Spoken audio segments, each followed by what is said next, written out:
नमस्कार दोस्तों, शंकर भगवान और कंजूस सेठ की कहानी। एक समय की बात है, एक नगरी में लोभी लाल सेठ रहता था। वैसे तो नाम से ही पता चल गया कि लोभी है, दमड़ी चली जाए लेकिन दमड़ी ना जाए। मुंजी हो तो इतना कि धूप छाए ना देखे, बस धन के लिए भागता रहता था। उसके दिमाग में बस एक ही बात बैठी हुई थी कि किसी तरह धनवान बन जाऊं। शाम सुबह दिन रात दिया जलाता और भगवान से कहता, हे भगवान, आप तो सब जानते हैं, मुझे धनवान बना दो। मैं तराजू के पलड़े के नीचे चुंबक चिपकाता, तराजू की डांडी लकड़ी की ओर बात दुकानदारों से मांग कर लाता। अपना एक पैसा खर्च नहीं करता, मंदिर में जाकर भी दिया जलाता। काफी दिन से बीत गए। माता पार्वती बोली, शंकर जी, हे नाथ, ये लोभी लाल दिन रात दिया जलाता है, हाय धन करता है। प्रभु, मेरे कहने से आप इसे धनवान बनाने का मौका तो दीजिए। शंकर जी बोले, पार्वती, तू बहुत भोली है। इस लोभी को अगर मैं धनवान बना दिया तो यह दीपक जलाना भी छोड़ देगा।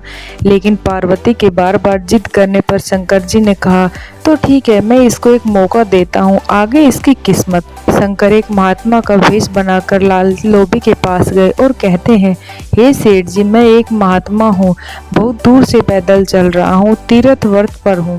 मेरे पास पत्थर, पुराने जमाने की जादुई यंत्र, अगर लोहे को छू दे तो सोना बन जाता है। इसको आप जमा कर लो, मैं 6 महीने बाद वापस आऊंगा तो मुझे लौटा देना। अत्यधिक प्रसन्न होकर बोले, ठीक है, मैं 6 महीने के बाद लौटा दूंगा। महात्मा बोले, नहीं सेठ जी, शर्त मंजूर करो। सेठ बोला, शर्त? आप अपने बही खाते में आज की तारीख लिखो और आने वाली 6 महीने की तारीख लिखो। जिससे तारीख को मैं आऊँगा उस दिन पारस पत्थर मुझे देना होगा। कोई बहाना नहीं चलेगा। 6 महीने बाद आपके पास 1 मिनट भी नहीं छोड़ूंगा। सेठ ने कहा, ठीक है, आप यकीन नहीं रखे तो मैं आपके खाते में लिख दूंगा। इतनी बात कह के महात्मा चले गए। लोभी लाल बड़ा खुश हुआ और मन ही मन सोचने लगा, अब मुझे धनवान बनने से कोई नहीं रोक सकता। मैं पूरी नगरी का लोहा खरीद कर सोना बना दूंगा। सेठ ही बाजार गए और लोहे का मोल भाव करने लगे। लेकिन ये क्या, कल जिस लोहे का मूल्य 8 आना शेर था, आज उसका 1.25 शेर हो गया। लोभी लाल दूसरी दुकान पर गया, 2.5 रुपये शेर बताया। इसी तरह दुकान पूछकर वह महंगा सुनकर आगे चलता गया। इस तरह पूरे दिन बाजार में घूमता रहा, लेकिन लोहा नहीं खरीद पाया, क्योंकि लोहे का भाव उसे बहुत ज्यादा लग रहा था। आखिर शाम को गई। सेठ ने सोचा, कल सस्ता हो जाएगा, तब खरीद कर घर ले आऊंगा। अगले दिन सेठ फिर से बाजार गए और लोहे का भाव पूछने लगा तो उसके करंट सा लगा, क्योंकि लोहे का भाव आज 3.5 रुपये शेर हो गया है। सेठ निराश होकर अपने घर चला गया।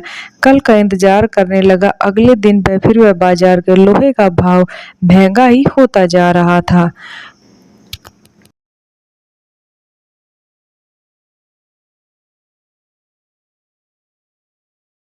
ऐसे ही कुछ दिन बीत गए। लोहे का भाव दिन प्रतिदिन बढ़ता गया। उस दिन सस्ता हो गया, यही उम्मीद लगाए बैठा रहा। ऐसे इंतजार करते करते न जाने कब 6 महीने पूरे हो गए।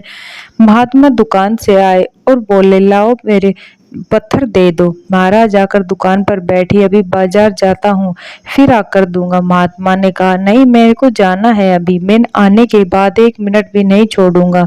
ला मेरा पारस पत्थर दे दे। अब सेठ इधर उधर ताकने लगा।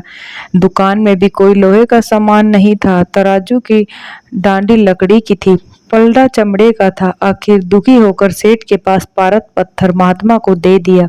महात्मा वहां से चले जाते और सेठ जी सिर पकड़कर रोने लगते हैं। हाय, मैं कितना कंजूस हूँ, मैं 2 रुपए शेर लोहा भी नहीं खरीद सका। अगर मैं 10 रुपए शेर लोहा भी खरीद लेता तो आज मैं धनवान होता।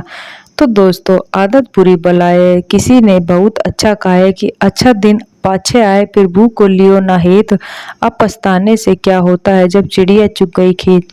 कंजूस की कहानी आपको कैसी लगी? कृपया वीडियो को लाइक और चैनल को सब्सक्राइब कर जरूर बताएं। Thank you.